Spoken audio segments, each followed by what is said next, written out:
Hello, people. So, yesterday I began reading this book, Priyanka Chopra's Unfinished, and I can't tell you, I had started reading the the ebook version, and that itself was so like awesome. Yeah, I mean, like seriously.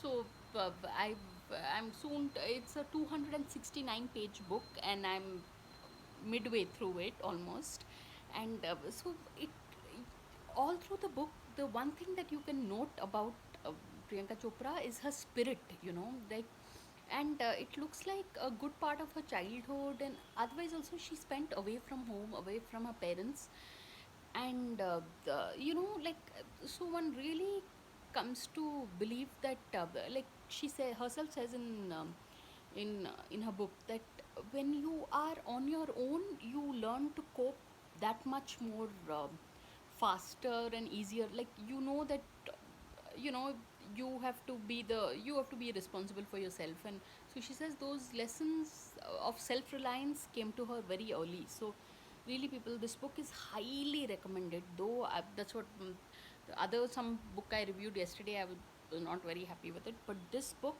is something everyone needs to read. It's called Priyanka Chopra Jonas Unfinished. Awesome. So it's already a 1 minute video. So on that note, thanks for watching, and please subscribe.